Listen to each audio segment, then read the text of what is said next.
प्रजापति दक्ष की अनेक पुत्रियां थीं। सभी पुत्रियां गुणों से भरपूर थीं। फिर भी दक्ष के मन को संतोष नहीं था। वे चाहते थे कि उनके घर ऐसी पुत्री जन्म ले जो सर्वशक्तिमान हो, दिव्य हो और संसार में अद्भुत कार्य करे। इस इच्छा को लेकर दक्ष ने कठोर तपस्या शुरू की। वर्षों तक उन्होंने घोर तप किया। तब एक दिन उनकी तपस्या से प्रसन्न होकर आदि शक्ति स्वयं उनके सामने प्रकट हुई। मां ने कहा, दक्ष, मैं तुम्हारी तपस्या से प्रसन्न हूं। बताओ तुम क्या चाहते हो? दक्ष ने हाथ जोड़कर कहा, माता, मैं चाहता हूं कि आप स्वयं मेरी पुत्री बनकर जन्म ले। मां मुस्कुराई और बोली, तथास्तु, मैं तुम्हारे घर पुत्री के रूप में जन्म लूंगी। मेरा नाम होगा सती। कुछ समय बाद दक्ष के घर एक दिव्य कन्या का जन्म हुआ।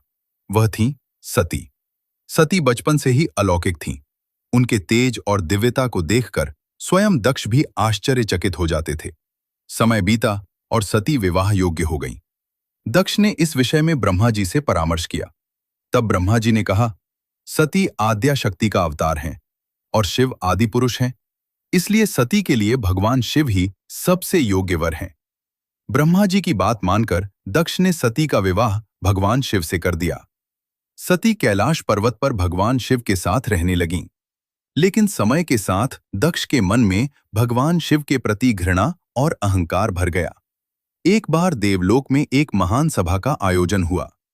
जब दक्ष सभा में प्रवेश किए तो सभी देवता सम्मान में खड़े हो गए, लेकिन भगवान शिव अपने स्थान से नहीं उठे।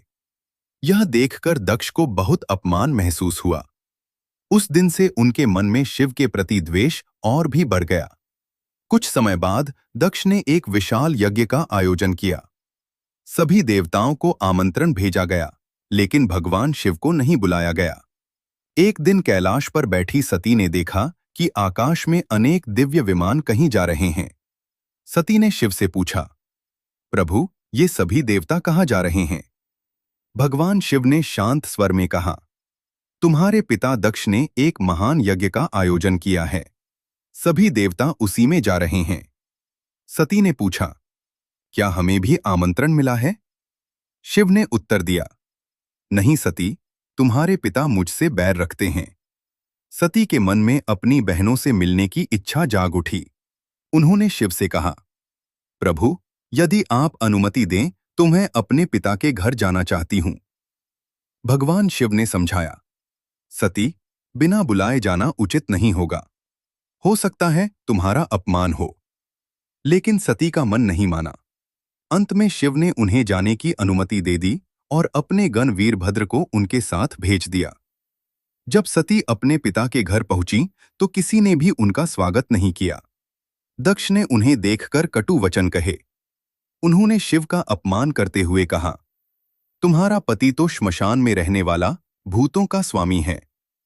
पिता के ये शब्द सुनकर सती का हृदय दुख और क्रोध से भर गया। वे यज्ञ मंडप में पहुंची और देखा कि सभी देवताओं के लिए भाग रखा गया है, लेकिन भगवान शिव का कोई भाग नहीं था। यह देखकर सती का क्रोध भड़क उठा। उन्होंने कहा, जिस शिव का तुम अपमान कर रहे हो वही इस सृष्टि के महान देव हैं, और जो नारी अपने पति का अपमान सुनकर भी जीवित रहती है उसे जीवन का अधिकार नहीं।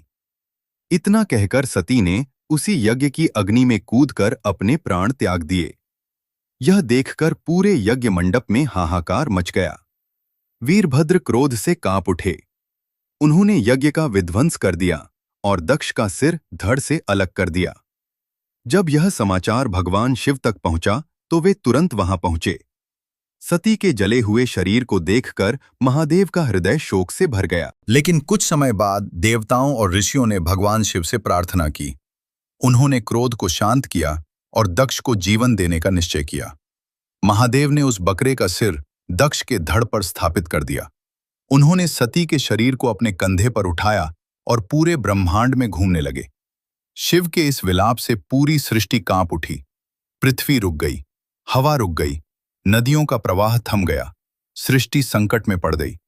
तब सृष्टि के पालनकर्ता भगवान विष्णु आगे आए। उन्होंने अपने सुदर्शन चक्र से सती के शरीर के अंगों को अलग अलग कर दिया। धरती पर जहां जहां सती के अंग गिरे वहां शक्तिपीठ स्थापित हो गए। आज भी वे स्थान मां शक्ति के पवित्र तीर्थ माने जाते हैं। शिव और सती का यह प्रेम त्याग, भक्ति और समर्पण का अद्भुत उदाहरण है। इसीलिए आज भी शिव और सती का प्रेम अमर और पूजनीय माना जाता है।